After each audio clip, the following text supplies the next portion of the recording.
You ever notice how people love to play guessing games?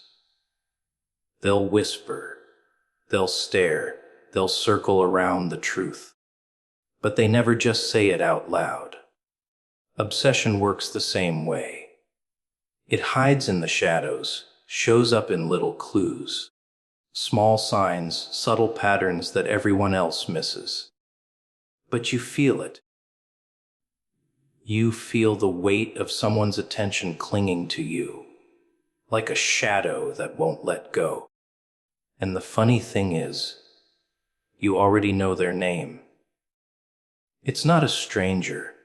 It's not a random face in the crowd. It's the one you've been trying not to think about. The one who's been there all along, watching closer than you realize. Obsession hides in plain sight, and that's the beauty of it. Everyone thinks obsession is loud, obvious, desperate, like a fan screaming in the crowd. But no, the real thing, it's quiet. It's clever. It doesn't march in waving its arms. It slips into the corners of your life like smoke, invisible to everyone else, but suffocating to you. The world passes by without noticing, because they're too busy looking for the obvious signs. But obsession doesn't play fair. It thrives where eyes aren't looking, right in the open, wearing a smile, shaking hands, blending in with the ordinary. That's how it gets away with everything.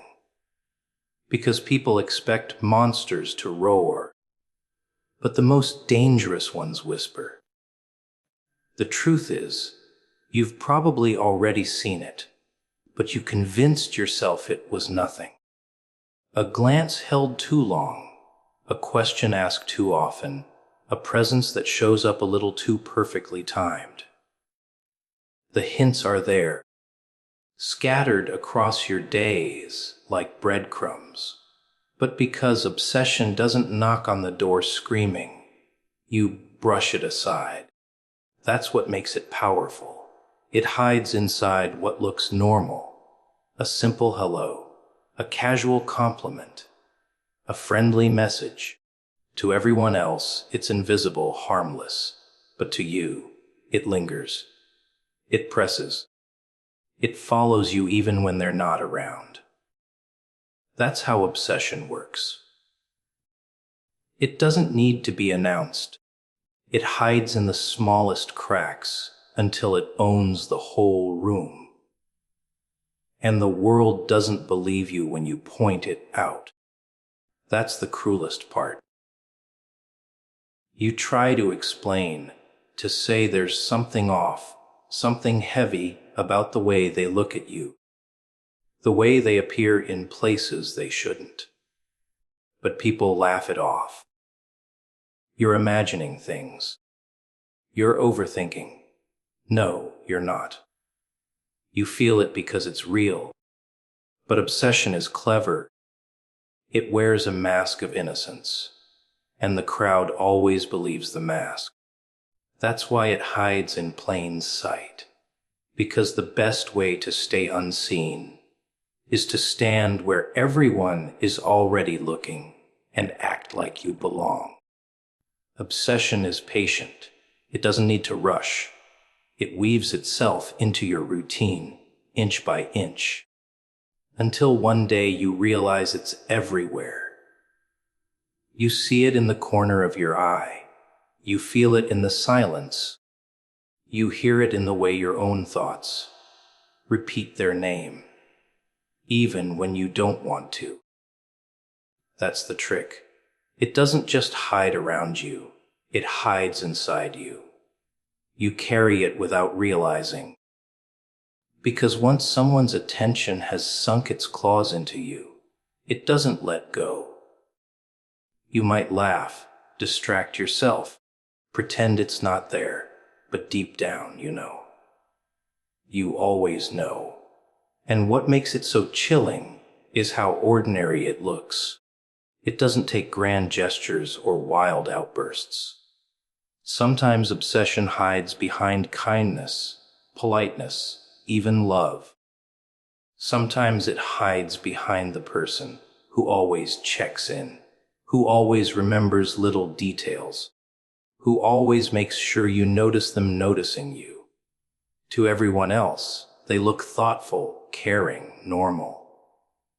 But to you, the weight is unmistakable.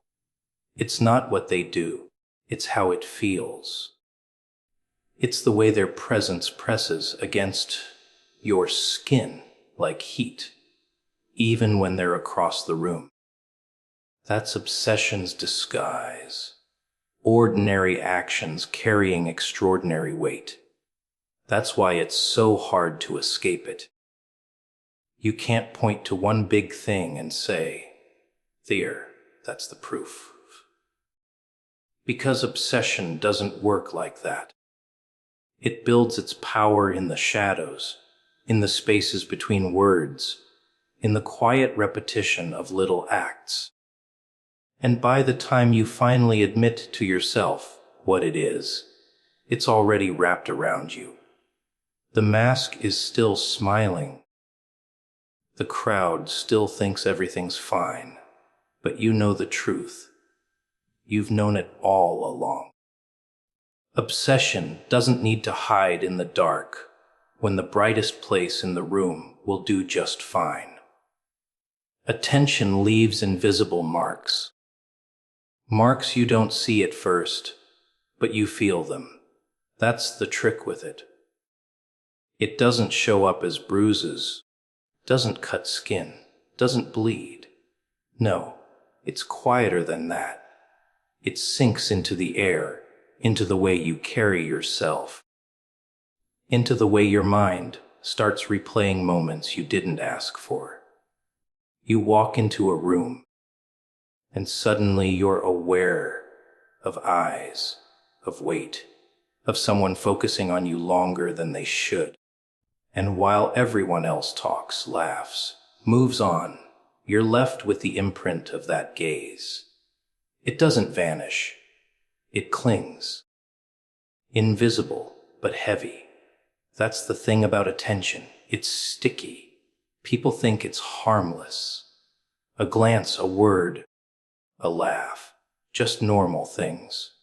But too much of it, repeated, sharpened, directed at you like a spotlight, and it burns. It shapes the way you move, the way you speak, the way you second guess yourself. You start asking questions you didn't before. Why did they notice that? Why did they say that? Why are they still here?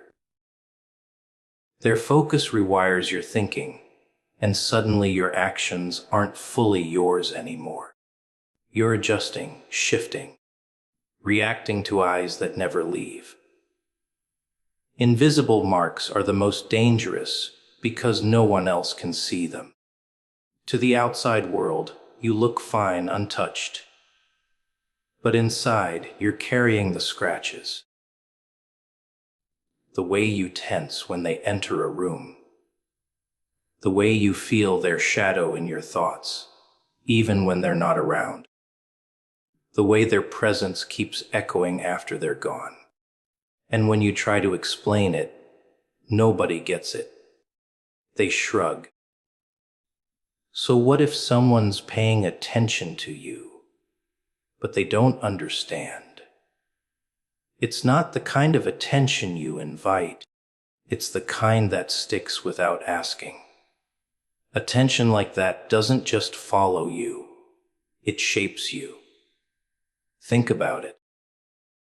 If someone keeps watching long enough, they start training you without words.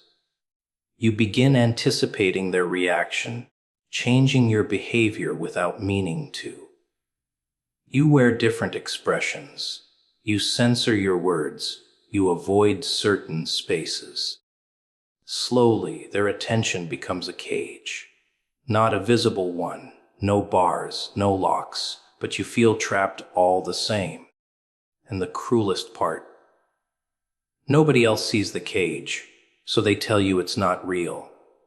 But you know it is, because you're the one stuck inside. It's almost funny how attention can leave scars deeper than wounds you can see. Physical pain heals, but invisible marks, they linger. They're stitched into your memory, into the way you interpret silence, into the way you flinch at certain patterns. You might forget the exact words, but you never forget the way they made you feel. That's how invisible marks work. They don't remind you of what happened. They remind you of what it did to you. And obsession feeds on those marks. Every look, every word, every gesture builds another invisible layer until you're covered in them. To everyone else, you're untouched, free, just living your life. But inside, you're carrying the fingerprints of someone else's attention. Fingerprints no one else can see. Fingerprints you never asked for. That's the thing about obsession. It doesn't always break the skin. Sometimes it breaks the silence, the peace, the freedom you once had. And even when nobody else notices, you do. Because invisible marks are the hardest to hide and the hardest to forget. The one watching is closer than you think, closer than you'd ever want them to be.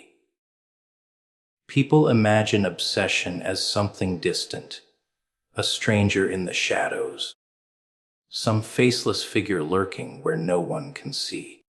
But no, the truth is far more unsettling. The one watching isn't in the shadows. They're right here, in the middle of your life, sitting at the table, walking beside you, smiling when you smile. They don't need to hide because proximity is the perfect disguise. Who would suspect the one who already stands close, who already has a reason to be near? That's the trick. They blend in by being exactly where they're expected. You think distance protects you. That obsession is always out there. But the most dangerous attention comes from inside your circle. It's not the stranger staring across the street. It's the familiar face who always finds a way to be around. The coworker who remembers too many details. The friend who lingers a little too long. The one who laughs at all the right times, but never lets their eyes leave you. Familiarity makes you lower your guard, and that's when it seeps in unnoticed, unchallenged, until one day you realize they've been there all along, closer than anyone else. And the thing about closeness is, it doesn't feel wrong at first. It feels safe, natural, comfortable. You don't question it because you've grown used to their presence. That's how obsession works. It doesn't crash through the door. It slips in quietly, gets comfortable, becomes part of the furniture. By the time you notice something strange about the way they hover, the way they anticipate your moves, the way they finish your sentences, it's already too late. They've positioned themselves too close, too familiar, too expected. Closeness is power. Distance can be ignored. But when someone's near, you feel them even when they don't say a word. You feel their eyes tracing your movements, their silence pressing against you, their presence shaping the air in the room. And because they're close, every gesture carries weight. A touch on the shoulder, a casual lean in, a simple glance. All of it hits harder, lingers longer. When obsession hides behind proximity, it doesn't need to scream. It only needs to breathe. because you'll feel it anyway. The unsettling part is how easily you explain it away. They're just friendly. They care too much. They mean well. That's what you tell yourself, because the alternative is too uncomfortable. To admit that someone so close could be watching too closely means rewriting the story you've been telling yourself about safety, about trust, about who belongs in your space. So you ignore it. You smile back. You accept the attention, even when it prickles at the back of your mind, even when your instincts whisper that something isn't right. And that's exactly what obsession wants. You to silence yourself. When the one watching is close, they don't need to chase you. They just wait. Wait for you to let your guard down. Wait for you to share pieces of yourself. Wait for you to mistake obsession for loyalty. And all the while, their closeness grows heavier, more invasive, until you can't tell where you end and they begin. That's when it becomes impossible to escape. Because how do you run from someone who's already inside the walls of your life? People fear strangers in the dark, but it's not the stranger who sees you most clearly. It's the one close enough to memorize your routines, your habits, your weaknesses. The one close enough to predict you before you act. The one who doesn't need to follow you home, because they already know the way. The one watching is never as far as you think. And by the time you realize it, by the time you admit it to yourself, they've already been there, closer than you wanted, closer than you ever allowed, hiding in plain sight, under the mask of familiarity. Patterns reveal more than words. You ever notice how people think talk is the currency of truth? They clap for speeches, memorize lines, collect promises like candy, and then act surprised when the whole thing falls apart. Words are cheap. Anyone can buy them, rent them, borrow them for a night. Patterns, though, patterns are honest. They don't need a good delivery. They don't need applause. They show up the same way, again and again, until the mask slips and the real face peeks through. Listen to the rhythm of someone's life. The small repeats, the tiny predictables, and you'll hear the confession they never said out loud. Look at someone who always calls when they want something, but is nowhere when you need them.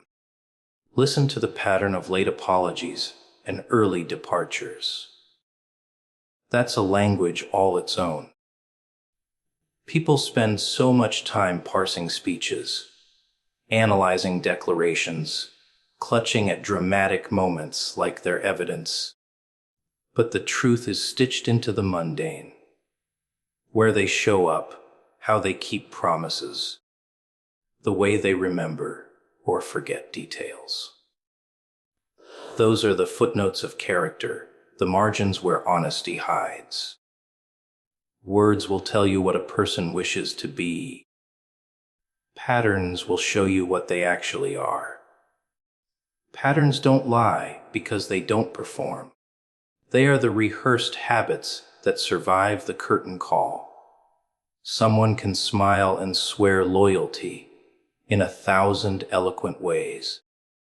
But if their schedule shows up with excuses and their calendar is full of absence, the speech becomes theater and the pattern becomes the true narrator. It's the way they end conversations, the way their eyes divert at certain topics, the way they appear too often or not at all.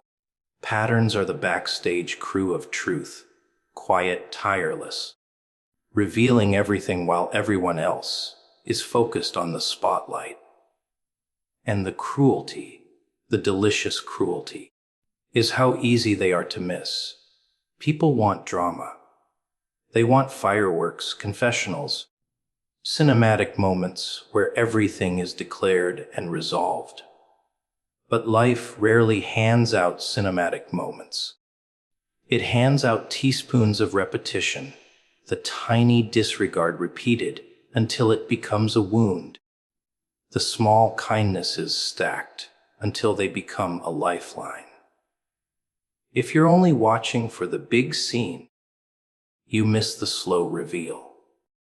Patterns whisper, and because they whisper, you have to be awake enough to listen. Most people are asleep, waiting for a shout that never comes. Patterns are patient detectives. They collect evidence without showing their hand. Over time, what looks like coincidence becomes choreography.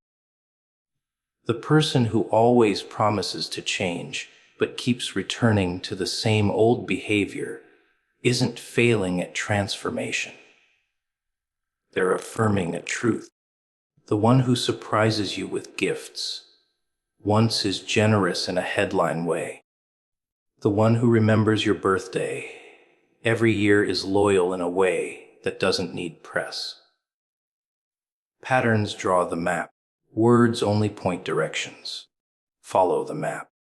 The destination will be obvious.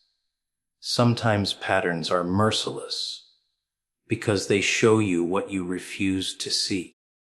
You want to believe a single apology resets the ledger, but patterns record the ledger itself.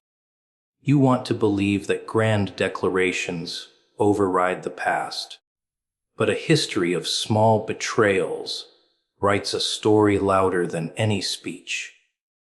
When you're honest with yourself, you'll realize people's patterns have been narrating your life long before you pretended not to hear.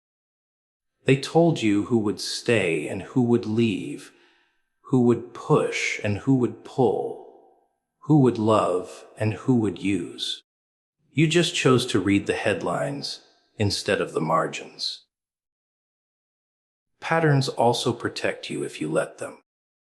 They give you the power to predict, to prepare, to avoid traps masked as promises. Pay attention to the repeat offense disguised as uniqueness, the friend who excuses emotional absence with charisma, the lover who repeats jealousy disguised as passion, the colleague who praises you while stealing your credit. Those are all patterns wearing different outfits. Learn their wardrobe, and you'll stop being surprised when the same play unfolds. You'll start to see the hand that writes the script before it's performed again. And don't forget silence. The quiet pattern people think is nothing. Repeated silences are a kind of vocabulary. The phone that D's only when you need it. The texts that arrive in the morning, but not at night. The helpful comment that appears only when cameras are rolling. Silence can be louder than any confession. Listen to what's not said, because omissions are as intentional as proclamations. The space someone leaves consistently is a message in itself. Sometimes a wall, sometimes a doorway. So stop being taken in by the speech. Watch the film of small things. Notice how people behave when there's no audience, how they treat those they consider dispensable, how they respect or disrespect time and truth. Patterns will show you whether someone is a passing thunder or a steady shelter. Words will keep you entertained. Patterns will keep you safe. If you learn to read them, you'll stop mistaking performance for truth, and you'll start choosing people who don't just say they'll stay, but whose days already prove they intend to silence, speaks louder than presence. And isn't that the unsettling part? People are obsessed with noise. They think the loudest voice wins, the biggest gesture matters, the most dramatic entrance steals the show. But no, silence is the real stage. It's the empty pause after a question that wasn't answered. It's the absence of a word you expected. It's the way someone doesn't need to be in the room for you to feel like they're still there. That's the kind of language silence writes, and it carves deeper than any speech could. Think about it. Noise fades. You forget half the words people shout at you. The speeches blur together. The conversations dissolve in memory. But silence hangs. It lingers like smoke in a room, long after the fire's been put out. You replay it in your mind. What wasn't said? What should have been said? What could have been said? That emptiness becomes louder the more you listen to it. Presence can only fill a room for a moment, but silence can echo forever. And here's the cruel truth. Silence isn't neutral. It's never just empty. It always says something. When someone refuses to answer, that's an answer. When someone doesn't show up, that absence is a statement. When someone looks at you and says nothing, that's a language your body feels before your mind translates it. Silence is never blank. It's loaded. It carries weight, meaning, intent, and the sting of it cuts sharper than words because you can't argue with it. You can twist words, but how do you twist what wasn't said? Silence has a way of magnifying obsession. The one who's watching you doesn't need to speak, doesn't need to announce themselves, doesn't even need to move. Their silence is enough. You feel it, heavy on your skin, in the pit of your stomach. The way you know a shadow is there even without looking. That silence says, I'm here, louder than any declaration could. And you believe it because your instincts are wired to notice what's missing, to fill in the blanks. Silence plays with your imagination, and imagination is always louder, always crueler. Presence, no matter how strong, can be explained. They were there. They said this. They did that. It's easy to reason with presence. Silence, though. Silence is a riddle. You can't explain it away, so you try to solve it. You start asking questions in your head. Why didn't they answer? Why didn't they show? Why are they so quiet now? And those questions don't stop when the silence ends. They spiral. They echo. They eat at you in ways noise never could. Silence turns your own thoughts into the speaker. And the message gets louder every time you replay it. People underestimate silence because it looks weak. They think strength is in the voice, in the confrontation, in the sound. But silence can suffocate. Silence can control. Silence can make you doubt yourself more effectively than any insult.